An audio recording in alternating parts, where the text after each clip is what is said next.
Mom, Dad, I humbly suggest you save some money and shop Amazon for back to school. It's for my growth, meaning my body's growing at an alarming rate. And clothes you buy me this year will be very small very soon.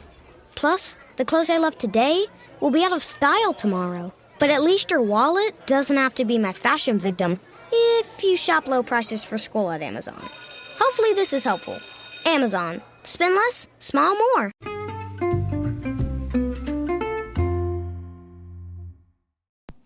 Hi, everybody, and welcome to the Dr. Psych Mom Show. Today, I'm going to be talking about what's your flexibility quotient. And this is not a thing. It's just a way that I found in discussions in my secret group, which I actually mentioned in my most recent subscriber episode, How Healthy Couples Age Well Together. I mentioned there was this discussion, and I had posted, what's your flexibility quotient, which was something that I had made up on the spot because, as you know, something that I associate and I've seen in practice is predictive of a successful relationship is how flexible and open-minded the partners are. And so I thought about a way to conceptualize this, and since I am no longer in academia, it will end here, but at least for now. But, I thought about what components, operationally, concretely really would go into something like a flexibility quotient, right? Which is not quotient in the mathematical sense, but just the characteristic. So there's multiple definitions of quotient. Somebody in the group thought it was just kind of a mathematical, the answer, and I guess a division problem, right? Isn't that right? Don't remember. But but it also means, just basically a trait, or do you have this thing, or how much of something do you have? So anyway, first of all, why do I think, rather, that open-mindedness is so predictive of a successful relationship? Well, honestly, what do you have to do in order to be happily married? You have to empathize with each other. You have to take each other's perspective. That's not an option not to do that. And you can't just be happily married, but you don't really kind of give a shit what the other person thinks about or how they think, and you never put yourself in their shoes. That's just not possible. That's as silly, honestly, as when women say, I could be a loving wife, except I just never have to touch him ever. That's just one part of love. And so I could be a loving wife. I just, never ever touch him. First, they start saying, of course you could be a loving wife without sex, which of course I disagree with, but at least there's kind of a popular media, leg to stand on with that one, because, sex is supposed to be so gross in our culture. But then I'm like, okay, cool, right? All right, but so let's shelve that, but how much are you touching? Oh, well, I'm not a touchy person. So you're not a sex person and you're not a touch person. So, I mean, you cannot, like I always say, can you be a parent to a baby or a toddler without touching them? A good parent? No, of course not. The only person who could be a good wife without touching somebody is somebody whose husband doesn't live with her, if he's deployed or if he's in prison.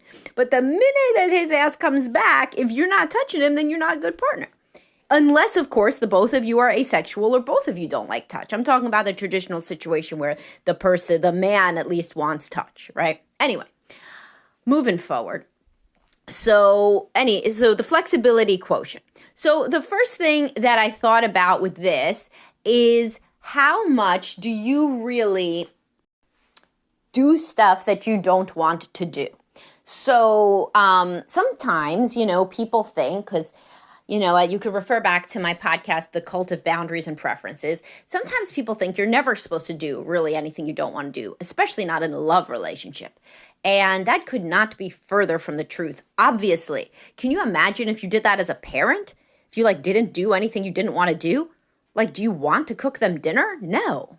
Certainly not all the time, at least, I cook every night. Do I want to do that? Do I have a great yearning to do that? Sometimes it's great. Overall, I'm proud of myself for doing it. It's a value, but do I literally want to all the time? No. Why? Did you want to do bath time every night? Bath time with 2 small children in a tub is like really like annoying, and you get wet and you got to bend down. And I had like calluses on my knees from that because I was doing it for so many years straight with 3 kids under 3.5. And then basically until I had 3 kids under, I don't know, some other larger number. They were bathing together. It's like a whole thing. You want to do that? No. Do you have to do it? Yes. So it's the same kind of thing. So when people don't do things they don't want to do, then they're a pretty shitty partner, because definitionally, you're not going to always want to do the same things at the same time. So if some reason that means to you that you're going against your core sense of self, and you can never eat a different cuisine, or you can never watch a different show, or you can never have sex when you're not in the mood, or like anything, then how good of a partner are you really going to be? So in my flexibility quotient, I said, rate yourself 1 to 10 along all of these domains. And this one was the first one. How often do you do things that you don't want to do? Now, the reality is that this is not meant to, to be in the dysfunctional realm. This is like more of a trait. So like certainly if you're incredibly codependent and you never have any idea what you want to do in the first place, which renders the question invalid, or like you constantly, like only do things that you don't want to do, then yes, of course you could say that that would be dysfunctional too. But this isn't for that. It isn't for a codependent sort of situation. This is for like, how much do you get outside your comfort zone and do stuff that you don't want to do, with 10 being like, yeah, that's like an easy thing for me to do, and something that, I even pride myself on, which many people do pride themselves on, being able to roll with stuff. And there's a specific version of rolling with stuff that it's going to that I'm going to address later, that actually somebody in the group recommended that I add to the flexibility quotient, and then I did. So what is next? So the next one is, when do you, how do you act about talking about things that you don't want to talk about, or new ideas? So how do you do when, like, for example, somebody brings something up that, is outside your comfort zone? How do you do when your husband talks about sex if you don't necessarily like to talk about sex? How do you do when your wife talks about emotions if you don't necessarily like to talk about emotions? How good are you with being open-minded to the discussion of new ideas? Because this is a key component, and I'm sure that that's kind of self-explanatory, but I will explain it anyway in case it's not. You have to be able to talk about stuff you don't want to talk about within an intimate relationship for it to be successful, because you're not always going to want to talk about what's important to your partner. So a new idea would be something like, I think that we should start going to church for a couple, let's say, that doesn't go to church, right? So are you somebody that's just going to be like, what are you talking about? That's not who we are. I don't want to discuss that. That's ridiculous.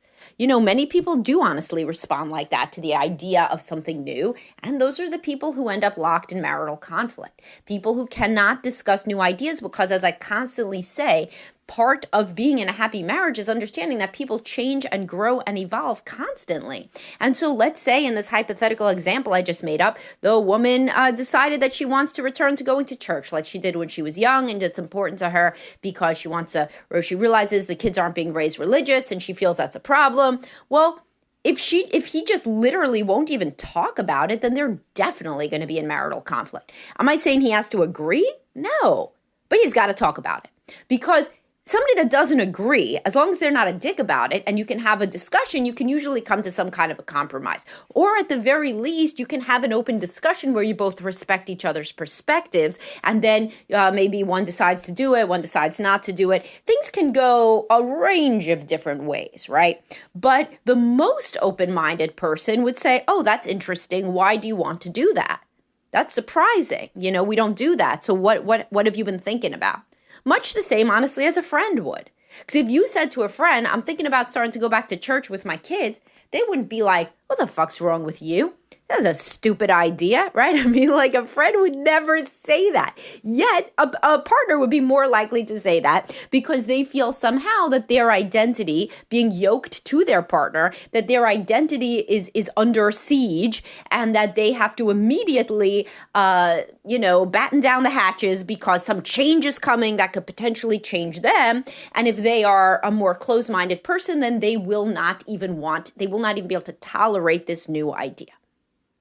All right, so that would be another one that you would rate 1 to 10 in your flexibility quotient. It's going to have 4 parts, right, as you saw in the description. The next one is the ability to say you're wrong. So this is huge in couples counseling. So many people come in and they say my partner can't say they're wrong. Usually when we talk about it, neither one of them can say they're wrong. One of them has been saying, all right, I'm sorry. Is that what you want? Is that what you want to hear? You happy? You happy? I'm sorry. I'm sorry. I don't know what I did, but I'm sorry. Right? And the other person refuses to say it at all. So obviously it's a race to the bottom. Or the other person says something like, well, maybe I would say I was sorry if you weren't such an asshole. Right? So, it's a bad scene altogether. So ability to say you're wrong. Some people could do it at work, but not at home. Or some people could do it with the kids, but not with the spouse. People who are very good at this are very good with people, because there's nothing that other people like more than, somebody who's humble. Quite honestly, and if you're not humble and you can't admit that you're wrong, this is like the number one thing. I work with a lot of CEOs. They're like great at this. They love it. They love to be wrong because it's like an opportunity to show that they can say they're wrong, which is something they have been trained to do and coached to do. And they know is like a hallmark of making people love you is admitting when you're wrong. So these guys are very easy to work with, honestly, a lot of the time in session, because they're just waiting to be coached and to say, I didn't think of it like that, And these are the ones who don't have to be told to say good point. Sometimes they have to be told to say good point to their wife, but they definitely know to say it in session and at work. And I have the whole thing about 2 words that could make your, life better is if you say good point, to your wife in conflict. But anyway, so this is the whole thing is, can you say that you're wrong? If so, your spouse is going to love you a lot more. I'll tell you that. All right. And the last one that was added in, that was suggested by a group member, a loyal group member that I'm giving a shout out to right now. Thank you, group member. You know who you are. Who's a very smart person, and said, what about this one of the ability to be flexible when plans change? Right? And so then I added that in because that is very, very important as you go through life with somebody. Things aren't always going to go the way that you want them to go. And so how are you with spontaneous changes to plan? So some people could be good at all the other 3, but then they are very bad with a plan changing midstream. And usually this is related to anxiety and a home where a change, as these are all, I'll get to this in a sec, but these are all related to how you were brought up, obviously, because that's how you learn how to interact. But either way, some people could be really good at saying they're wrong and really good at talking about new ideas, and really good at being, doing stuff they don't want to do. But once they have the plan, they are set. And if somebody fucks with the plan, even unintentionally, they get really, really anxious. You could see some moms are like this when the kids get sick. They don't blame the kid for being sick, but they are like massively anxious because the whole schedule has to change. Or like even there's a lot of women who like shoot themselves in the foot with this, and men can be super rigid too. But I'm talking about women right now because I see this specific example frequently is the woman wants the guy to plan a date and she wants him to be more romantic. He tries to plan a date and she says, no, we can't because don't you, remember I said that we should go grocery shopping at that time, or I said that the kids have to do this at that time, or, we have this on the calendar. And he's like, man, though, we have everything on the calendar for the next 5 weeks. How could I possibly find a free night? And she's like, well, you could have got there earlier before there was something on the calendar. Well, I mean, if the calendar is planned assiduously 4 weeks out at all times, then no, it's not really reasonable to expect somebody to plan a date, 7 weeks prior, unless we're talking about a birthday or something, So in those regards, the person self-sabotages because they want a romantic partner who takes charge, but their anxiety makes them over-plan, right?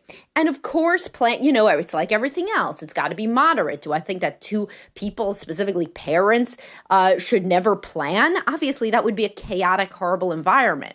And many people plan compulsively in reaction to having parents who underplanned. Like adult children of alcoholics. Like the mother had nothing on the calendar. There was no calendar. She was laying around drinking. And so now they have their kids' schedules planned to within an inch of their lives at all times. And that's a trauma response, right? So in this regard, can you roll with the plans changing?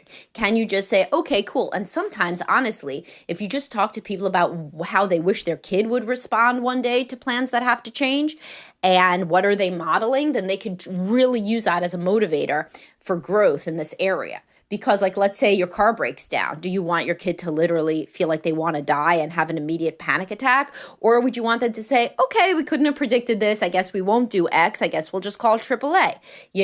All right, okay, that's what we're going to do. That's fine. Everybody wants the kid who rolls with it. Everybody knows that kid will be a more successful, happy adult. But if you want to make that kid, you can't be the person who bursts into tears and who starts, ruminating and hyperventilating about the thing that you're going to miss. And so some people honestly can do the crisis a lot better than they could just do change of plans. So some people could do the car breaking down because they kind of know that that's like a seminal moment and the kids are watching how you're going to act. But if a kid wants to bring like a friend to something where you weren't planning to bring a friend, or the husband has to do work at a time you didn't think he was going to do work or something, that freaks you out more. And then the kid is watching you there too. So all of these things, as I promised I would conclude, all of these things are related to how you were raised in your family growing up. So if you had a very close-minded family in any of these regards, well, by the way, just to sum up there, you would rate yourself 1 to 10 in all of those 4 dimensions and or domains, and then you would get your score. And as I said in the group, if you're close to a 40, then you're awesome. And if you're close to a 0, then your spouse is a saint, which is, of course, just a joke. But, you got to it's a helpful way to conceive of whether or not you are somebody who is flexible and open-minded. And now back to the family of origin. If you saw parents who were hysterical anytime something changed, who couldn't get outside their own head, who only thought about things one certain way and everybody else was wrong and stupid, who could never do anything that they didn't want to do and fought endlessly, locked in a power struggle with the other spouse over what they were going to do at any given moment or the larger, direction that the family was going to go in at any time, then it's going to be really hard for you to be flexible, and therapy can help. This is like a major thing that therapy can help with, is challenging some of these cognitive distortions that you have about how difficult, intolerable, upsetting, unfair, etc. it is to, have to go outside your own comfort zone and have to do things that you don't want to do, or entertain ideas you don't want to entertain, or roll with things that you wish didn't happen, didn't change. Therapy can be super, super useful in this regard. And of course, the better you are at all of these things, the better your relationships are going to go, not just with your spouse, but with your kids and with your friends and at work. And the truth of the matter is that nobody was ever too open-minded. Because open-minded doesn't mean like you can't figure out a path to take. That's like a common misconception, is if you're open-minded, then you're just so open-minded your brain falls out. That's like a saying, right? But that's not true. You should and can be able to think from within anybody's perspective. It's so funny, people will watch murder documentaries and really be able to identify and empathize with this, let's say, abused kid. There are always abused kids that grow up into a murderer. They'll really be able to empathize with this person. And then their husband will be like, I have to work an extra hour on Saturday. And they'll be like, I just cannot understand you. I just cannot understand a person with your priorities. I'm like, man, you just understood a murderer. You can't understand that this man's anxious, wants to work another hour? Jesus Christ. So the point being that everybody there is no downside to being able to talk about any idea, to think about anybody's perspective, and to be able to roll with unavoidable changes, right? There are no downsides to any of those, right? And of course, saying that you're wrong goes without saying that is, a very big positive. And it's actually a large thing that adult children become estranged from their parents over, is they remember that the parent could never say they were wrong and could never, ever deal with an idea that was different than their own. So even if you're just doing it for your kids, even if you want to think about this, then that would be a protective factor against later conflict. All right. Hope you guys found this little thing interesting. And My next episode is going to be about working men. Younger working men are getting the same shit that stay-at-home moms used to get, which I think is a pretty interesting one. That's still going to be free, and then the one after that will be paid, so please do subscribe. And I'll talk to everybody soon. Have a great day, guys.